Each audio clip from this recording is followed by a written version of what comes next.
So this exploitation of Mother Earth, because in a sense the capitalist system appropriates the generosity of the feminine generosity of nature and of women, because as we were saying earlier, we, like women, do the unpaid care work that it's, you know, provides the economy a subsidy for the system to work.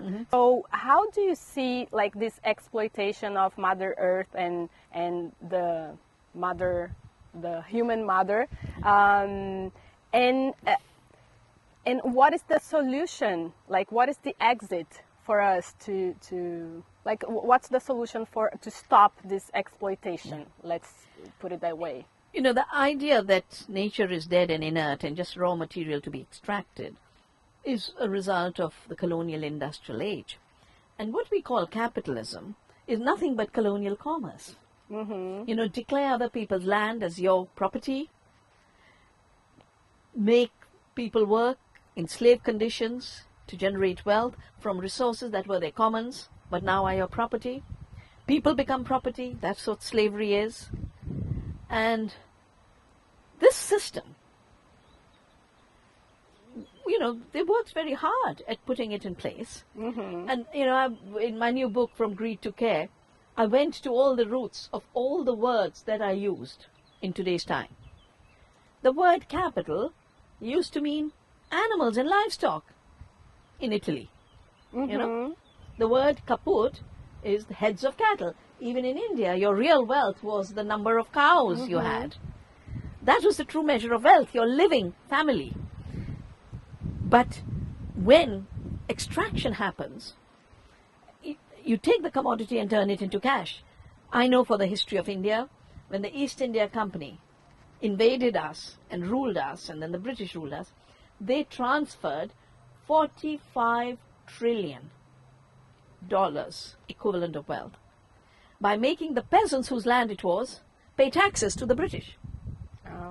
So the appropriation from nature and appropriation from people is interlinked. Yes. Because the true economy, as the economy of life, of producing things we need, of caring for the earth, that economy doesn't get counted in the world, in the world of money. Yeah. And, you know, this magnolia tree is giving us shade. For free. For free. It's giving flowers, beautiful flowers. Not only for our beauty, but for the pollinators. It's creating oxygen for us to breathe. All of this is not counted, and it can't be counted, because living is much richer than measuring. You know, Descartes is the one who created the strange idea that it only exists if I can measure it, yeah? If I can measure the height of this table and its weight, that is true, the primary qualities. So he got rid of the true primary qualities, which is life, and he declared life as dead, yeah? Res extensa. And strict materialistic view. Narrow reductionist materialism. Because an ecological materialism is necessary, you know? We have to live and breathe. We have to live and eat. But this idea that the world is a machine, measurement creates reality, is not true. Life creates reality. Relationships create reality. The peacock's voice creates the reality. The same time when nature was declared dead and inert, women were declared passive. You know, the witch hunts, most people who were killed were women, were knowledgeable, healing women, experts of their time. They were the ones put on stakes. They were the ones burnt to death. And this violent construction of women as passive, nature is inert, is the connection. So how do we get out of this trap? How we get out of the trap by realizing that the relationship between women and nature is a creative relationship. It's not a relationship of passivity. It's a relationship of co-creation. It's a relationship of partnership, including knowledge.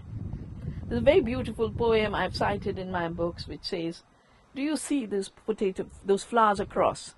there are 300 kinds of potatoes.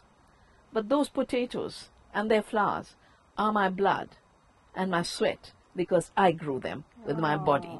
And this interconnectedness of no separation, that we are one, that we cannot be separate from the tree. You know, in yoga we have this beautiful breathing in and breathing out, pranayama, one of the most sophisticated thing.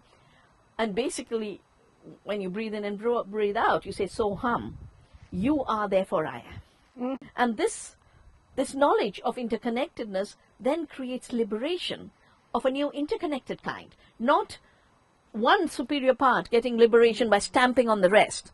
Not racism, not sexism, not anthropocentrism, but a new beautiful idea of freedom in interconnectedness. Universal freedom. Universal freedom with the diversity of all life. That the freedom of the fungi is the freedom of a fungi.